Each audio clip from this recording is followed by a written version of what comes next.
how Avraham Avinu had instructed Eliezer, his slave, that he should go and seek out a wife for Yitzchak, and gave very specific instructions which woman qualifies, which family it should be. And finally he comes and he's mispalel, he prays, and he sees a young woman who has all the attributes of chesed, the way she does the chesed, and she finally meets the family. Besuel, her father, Lavan, and he gives the whole background, what he's looking for, who Avram is, all they know, and what kind of son he has. And they say to Eliezer, Hine Rivka lefonecha kach v'lech. Rivka is here, take her. Si isha leben adonecha kashedi ber Hashem. And she should be a wife for the son of your master, as Hashem had spoken. Because Shema Eved Avram is Devreim. When the Eved Avram heard what they had said, Vayishtachu artzav Hashem, he prostrated himself on the ground, Hashem. This was what he did. So Rashi cites Chazal, the Medrash, Vayishtachu artzo, Mikan shemodim al besura teva. From here we learn from what Eliezer had done, that he prostrated himself, that one has to give thanks when you have good tidings. I mean, does the Torah have to tell us that when you have good tidings, when you have a Besura Teva, one has to give thanks to HaKadosh Baruch Hu? It's understood. Somebody gives you $1 million check. Do you say thank you? So this goes beyond that. This is speaking about she's the future. She's going to be the matriarch of Klal Yisrael. You can't have a Klal Yisrael. You have an Av. You have to have a name. So of course you give thanks. So from Yishtachu Arza, from here we learn that you give thanks on the B'sura Tova. Shemodim al B'sura Tova. What exactly is the Torah telling us?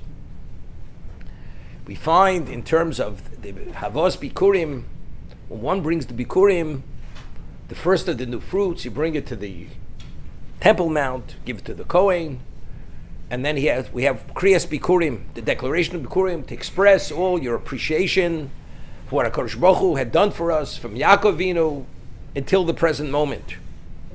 Then the Torah tells us, you prostrate yourself in the sanctuary, lifnei Hashem Elokecha, and then it says, and then the Torah tells us, you rejoice with all the good that Hashem gave to you. So it seems to be that there's a linkage between hishtachva, the bowing, the prostrating yourself, and the ability to be able to benefit from all the tov that HaKadosh Baruch Hu gave you. It seems to be, the Mishnah tells us in Pirkei Avos that if you go to the Beis HaMikdash, there were 10 miracles that you were able to see every day. One of the miracles was on the Yom Kippur, when Klal Yisrael would come to the Beis HaMikdash, and when they would hear the Shem Hashem being enunciated by the Kohen Gadol, by the high priest, they would prostrate themselves. So what was the miracle? They were standing, they were pressed together, and they bowed. They were what? Revochim, there was enough space. It was a miracle. The worlds didn't expand. It was a miracle, a nes.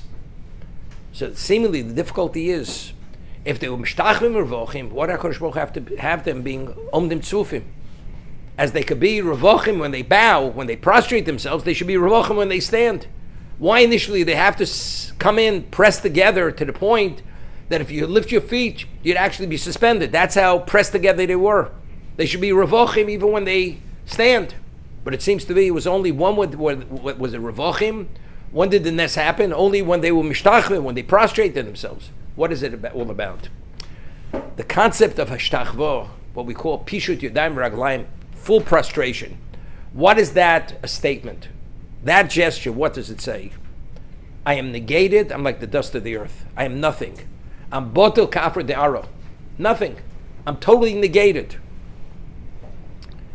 We all know that a person naturally has a certain sense of entitlement. I'm entitled. The more you feel entitled, the less appreciative you will be. You may even be disappointed.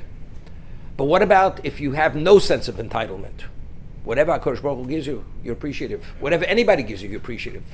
Because you're not entitled. As a result of this, Eliezer now had just accomplished something.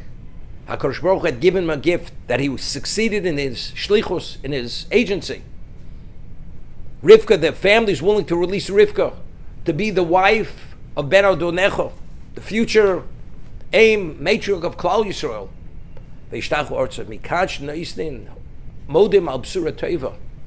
What does that mean? Because Eliezer understood to fully appreciate, to be able to internalize that level of appreciation, that there's no sense it's me or anything else that I'm entitled to this. He had to be mishtachve. He had to prostrate himself.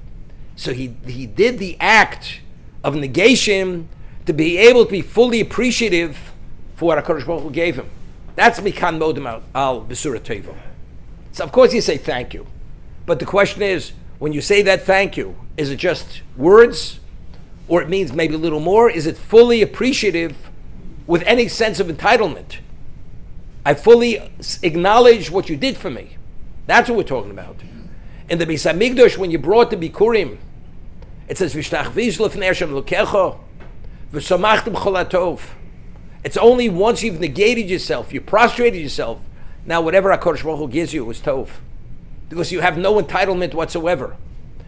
In the Beis HaMikdash, when they stood, they were omdim tzvufim. You stand, when you stand directly, I am who I am. When you are who you are, one doesn't merit a nes. The only time you merit the nes is when you mishtachve. When you negate yourself, there's a bittul. I'm nothing. I'm no more than the dust of the earth.